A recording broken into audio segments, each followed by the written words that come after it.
यह आकाशवाणी का रायपुर केंद्र है।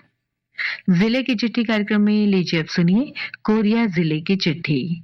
आलेख निहारिका धुरिया का है। श्रोताओं नमस्कार। जिले की चिट्ठी के आज के अंक में हम लेकर आए हैं कोरिया जिले की चिट्ठी। इसके जरिए हम आपको अगले 5 मिनट में जिले में चल रही विभिन्न गतिविधियों से रूबरू कराएंगे।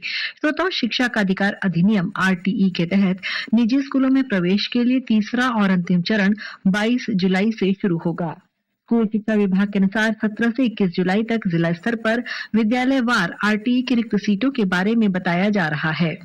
वहीं 22 जुलाई से 5 अगस्त तक पात्र पालक RTE पोर्टल के माध्यम से ऑनलाइन आवेदन और आवश्यक संशोधन कर सकेंगे।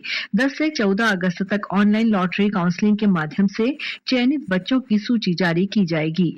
वहीं 17 से 25 अगस्त तक लॉटरी में चयनित बच्चों का संबंधित निजी विद्यालयों में प्रवेश सुनिश्चित कर लिया जाएगा। इस अंतिम चरण में केवल वे ही पात्र बच्चे आवेदन कर सकेंगे जिन्हें पहले के किसी भी चरण में प्रवेश प्राप्त नहीं हुआ है।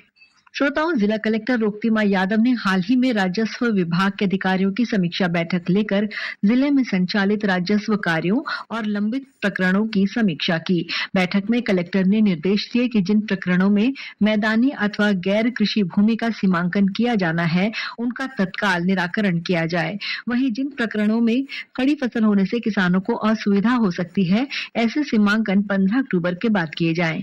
कलेक्टर ने राजस्व न्यायालयों में लंबित मामलों की समीक्षा करते हुए कहा कि अविवादित नामांतरण और बंटवारा मामलों का निराकरण जल्द किया जाए।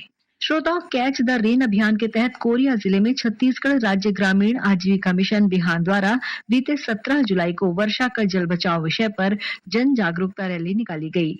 रैली में लगभग 150 स्व सहायता समूह की महिलाओं ने भाग लिया। उन्होंने लोगों को जल संरक्षण और वर्षा जल संचयन से संबंधित जागरूकता पॉम्पलेट वितरित कर जल बचाने का संदेश दिया। रैली के समापन के बाद सभी महिलाओं को पौधों का वितरण किया गया तथा उन्हें संकल्प दिलाया गया कि वे इस वर्षा ऋतु में कम से कम 5-5 पौधे लगाकर उनका संरक्षण करेंगी। श्रोताओं, मोर गांव मोर पानी अभियान के तहत जिले में स्थानीय स्तर पर आवा पानी झोंकी अभियान चलाया गया। इसमें ग्रामीणों और जनप्रतिनिधियों ने बढ़ चढ़कर हिस्सा लिया। पंचायत और ग्रामीण विकास विभाग की रोजगार मूलक योजनाओं के तहत जिले में 400 से अधिक डबरियों का निर्माण किया गया। इससे बारिश के पानी को सिंचाई और आजीविका गतिविधियों के लिए रोकने में सफलता मिली है। पिछले 2 वर्षों में जिले में 13 नए तालाब और नवा तरिया बनाए गए हैं, जबकि 93 पुराने तालाबों का जीर्णोद्धार किया गया है।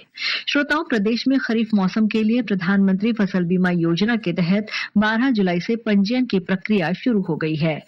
कृषि विभाग ने प्रदेश के किसानों से 31 जुलाई तक धान, मक्का, सोयाबीन समेत 11 अधिसूचित फसलों का बीमा कराने की अपील की है।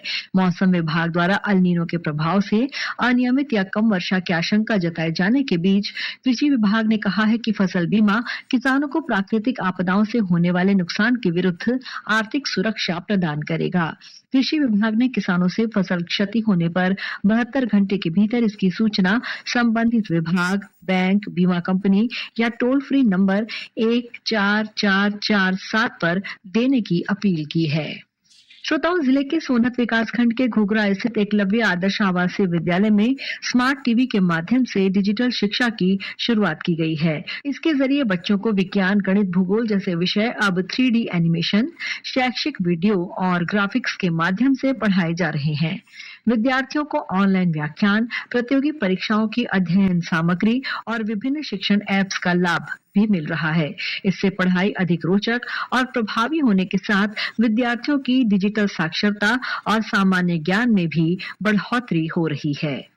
श्रोताओं, बारिश के मौसम को देखते हुए जिला प्रशासन ने पिछले दिनों आपदा प्रबंधन की तैयारियों की समीक्षा की। इस दौरान अधिकारियों को बाढ़ प्रभावित क्षेत्रों पर विशेष निगरानी रखने, राहत और बचाव दलों को सतर्क रहने तथा आवश्यक संसाधनों की उपलब्धता सुनिश्चित करने के निर्देश दिए गए। प्रशासन ने लोगों से मौसम विभाग की चेतावनियों का पालन करने और आपात स्थिति में प्रशासन के निर्देशों का पालन करने की अपील की है। श्रोताओं, जिले के केनापारा स्थित जवाहर नवोदय विद्यालय में शिक्षा सत्र 2027-28 में कक्षा 6वीं में प्रवेश के लिए चयन परीक्षा आयोजित की जाएगी। पात्र विद्यार्थी 31 जुलाई तक ऑनलाइन आवेदन कर सकते हैं। इसी के साथ जिले की चिट्ठी का ये अंक समाप्त हुआ। अगले रविवार एक नए अंक के साथ हम फिर मिलेंगे। तब तक के लिए नमस्कार। जिले की चिट्ठी कार्यक्रम में आज आप कोरिया जिले की चिट्ठी सुन रहे थे। आलेख निहारिका धुरिया का था।